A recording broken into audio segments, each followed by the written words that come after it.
आशा करता हूं आप सब बहुत अच्छे होंगे। मेरा नाम है सिद्धांत अग्निहोत्री। स्टडी ग्लोस पे आपका बहुत बहुत स्वागत है। आज मैं आपको बहुत ही डीप स्टोरी बताऊंगा और शुरुआत से शुरू करेंगे 2022 से।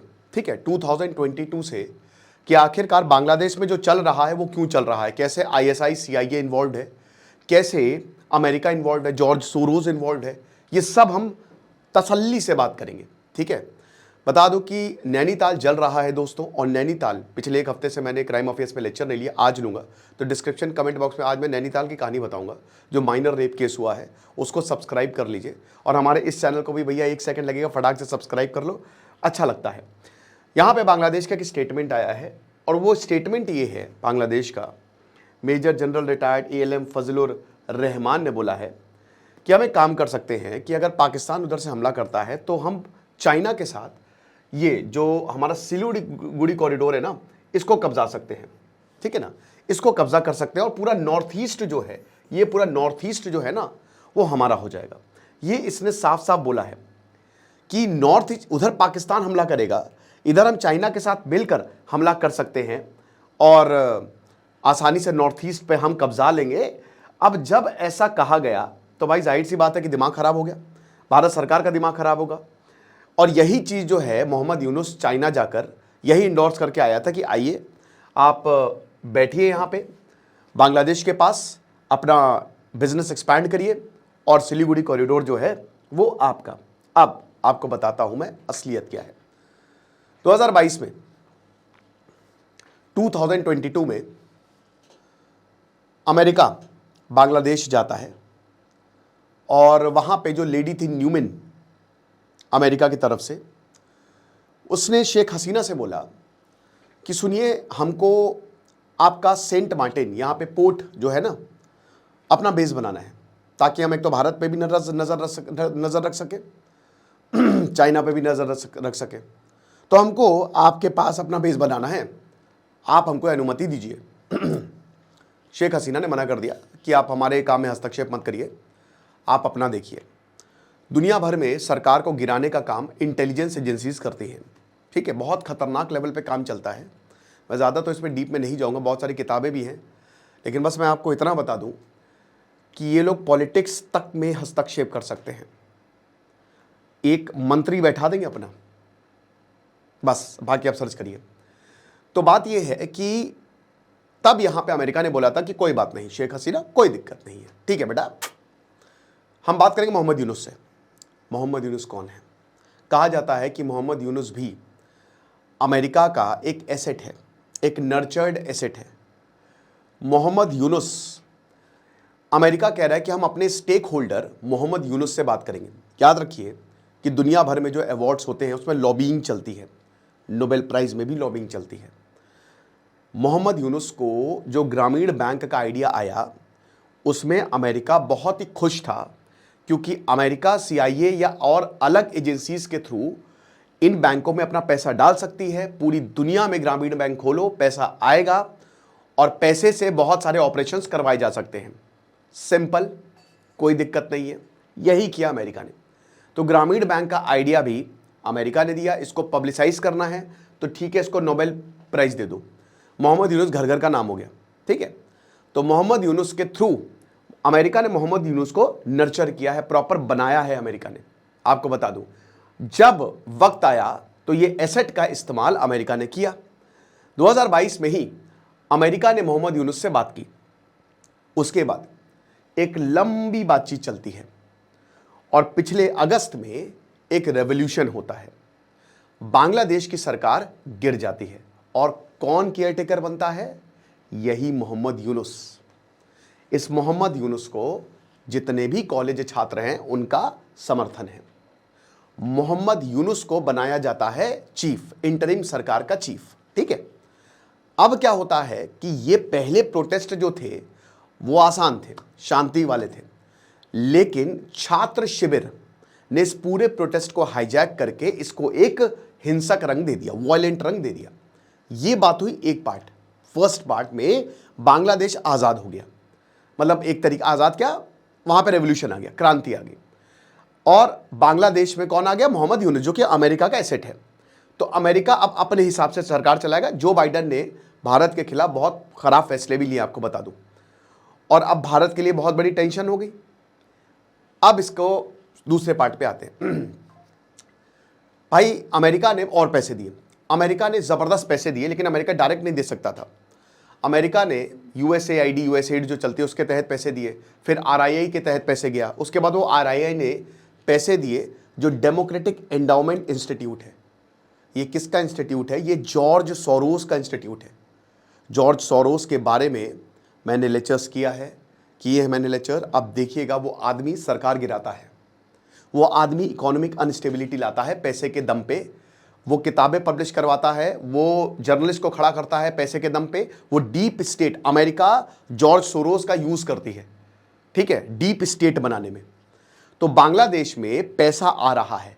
ये पैसा कहां गया? एक तो मोहम्मद यूनुस को गया, दूसरा गया है आईएसआई को भी पैसा दिया गया है, और यहां पे जमात को भी पैसा दिया गया। अलग अलग जगह पैसा बटा। अब जमात को क्यों पैसा दिया गया? ये पैसा क्यों? सबसे पहले एक हाशिमुद्दीन करके आतंकवादी था, उसको छोड़ा गया। ये जो अंसारुल्लाह है, उसके संगठन का जो हेड है हाशिमुद्दीन, बहुत डेंजरस आदमी, इसको फ्री किया गया। इसने क्या किया? इसने जमात के साथ मिलकर, जमात को भी ये आईएसआई ने सब बनाया है, पूरा आईएसआई का खेल है, और अमेरिका ने हेल्प की है। तो जमात ने सबसे पहला टारगेट माइनॉरिटीज को, हिंदू माइनॉरिटीज को किया कि हिंदू बहु बेटियों को उठाओ, उनका बलात्कार करो। एक फेक प्रोपेगेंडा चलाया कि दुर्गा पूजा हो रही है तो वहां पे धार्मिक किताब का वो अपमान हो रहा है, मंदिर तोड़ दो और जमीन कब्जा लो। ये पूरा फेक नैरेटिव जो है ये जमात ने चलाया, जिससे माइनॉरिटीज पर हमला हुआ। प्लान ये था कि बहुत सारे माइनॉरिटीज भारत आएंगे, झारखंड, आसाम, बंगाल में, झारखंड, आसाम, बंगाल में जब बहुत सारे माइनॉरिटीज भारत आएंगे, उसी में हम आईएसआई एजेंट्स को भी भेज देंगे, और वो आईएसआई एजेंट झारखंड, आसाम, बंगाल में क्या करवाएंगे? हिंसा फैलाएंगे। और उस हिंसा का फल आपको अभी मुर्शिदाबाद में देखने को मिला। मुर्शिदाबाद के हालात बहुत खराब है, वो सेंटर है। इस्लामिक रेडिकलाइजेशन भयानक तरीके से बांग्लादेश करवा रहा है, बांग्लादेश से आईएसआई करवा रहा है, और आईएसआई के पीछे अमेरिका का हाथ था।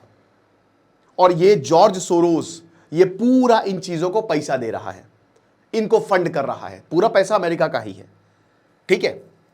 ये सारी चीजें ये कर रहे। तो एक तरीके से अब जमात जो है, जमात हो गए और जितने भी आतंकी संगठन हैं, उन्होंने सब मिलकर सब एक साथ आ गए और उन्होंने एक इस्लामिक रेवोल्यूशनरी आर्मी बना ली। अब वो इस्लामिक रेवोल्यूशनरी आर्मी का काम ही यही है कि पूरे बांग्लादेश को रेडिकलाइज करो।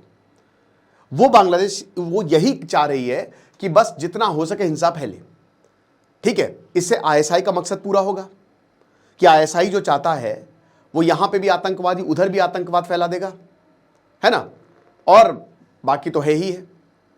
अब भारत जो है, इंडिया जो है, इंडिया को इसकी भनक लग गई, लेकिन तब तक आ गए डोनाल्ड ट्रंप। अब जब डोनाल्ड ट्रंप आए तो उन्होंने खेल पलट दिया। उन्होंने सबसे पहले तो पैसे रोक दिए, सब निंदा करना शुरू कर दिया इन घटनाओं का, और भारत भी इसमें भारत ने कहा, और भारत जो है, मोहम्मद यूनुस कहता है कि इलेक्शन जो है वो अगले साल होंगे। अब अभी 2025 में नहीं कह रहा, अगले साल होंगे। तो भारत जो है वो बीएनपी से बातचीत भी चली भारत की, और बीएनपी को साफ साफ बोला कि मेरी बात सुनिए, ये मोहम्मद यूनुस आपको ले डूबेगा। अब या तो आप हमारे साथ आइए, हमारे साथ मिलकर आप सरकार बनाइए, नहीं तो आप मोहम्मद यूनुस को झेलिए। क्योंकि मोहम्मद यूनुस कहा जा रहा है कि अब आउट ऑफ कंट्रोल चला गया है ना, आउट ऑफ कंट्रोल चला गया है, वो किसी के हाथ में नहीं है, और बीएनपी से जो रिश्ते हैं वो बद से बदतर होते जा रहे हैं। तो जो पूरा का पूरा गड़बड़ झाला आपको यहां पे दिख रहा है, और जो ऐसे स्टेटमेंट आ रहे हैं, जो मोहम्मद यूनुस जाके बोल रहे हैं, वो ISI with the help of America के तहत हुआ है, जो अमेरिका ने पैसे दिए। ये बड़ा खेल है दोस्तों। भारत बहुत अच्छे से इसको टैकल कर रहा है। भारत जो रिबेल आर्मी है वहां म्यांमार में, उसको तैनात करके रखा हुआ है।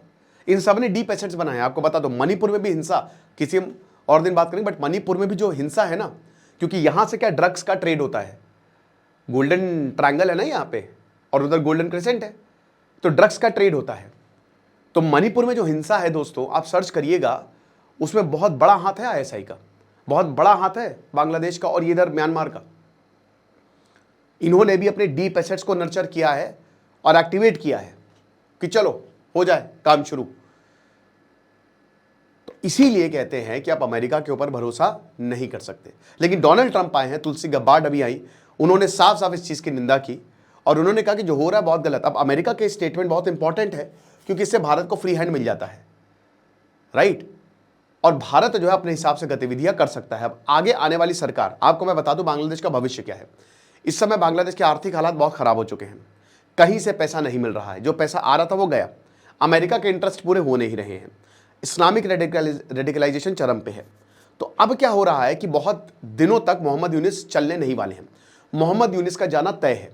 और अब जो सरकार आएगी, हो सकता है शेख हसीना वापस जाए, हो सकता है, देयर इज अ पॉसिबिलिटी, या जो भी सरकार आएगी वो शायद इंडिया डोमिनेटेड आए। ये बहुत लंबे समय तक मोहम्मद यूनुस और इस तरीके के जो बयानबाजी वो नहीं चल पाएगा। हम सबको पता है कि सिर्फ बयानबाजी है, नॉर्थ ईस्ट को ले लेंगे ये, भाई सुबह वही मैं बताता हूँ ना कि सुबह इंडियन आर्मी जाएगी, दोपहर तक बांग्लादेश हमारा है, कुछ नहीं करना है। इंडियन आर्मी को अपनी 1% खाली बस 1% को छोड़ दो, है ना, 99% फिर भी सिर्फ बीएसएफ को ही छोड़ दो और उसकी भी आधी से आधी टुकड़ी को छोड़ दो, अकेले बांग्लादेश को हरा देगी। कुछ नहीं करना है वहां पे। लेकिन ये पूरा खेल चल रहा है स्ट्रैटेजी के तहत। इन सबको बोला जाता है ऐसे बयान दो, ऐसी बातें करो ताकि मीडिया में खलबली मचे, और मीडिया दिखाता भी है। एक फेक न्यूज चलाई थी कि आईएसआई जो है, आईएसआई का चीफ जो है वो बांग्लादेश गया, और आईएसआई का चीफ बांग्लादेश गया और वो नॉर्थ ईस्ट भी आया, जो कि फेक न्यूज थी। लेकिन आईएसआई चाहता था कि ये चलाई जाए, इंडियन मीडिया इसको कवर करे, जिसने कवर भी किया, और इससे खलबली मचे हर जगह पे, हर जगह, अरे बाप रे ये क्या हो गया, समझ रहे हैं आप। तो ये है। बाकी आपको क्या लगता है आप मुझे कमेंट बॉक्स में जरूर बताइएगा। खुश रहिए, पढ़ते रहिए। दिस इज सिद्धांत अग्निहोत्री साइनिंग ऑफ।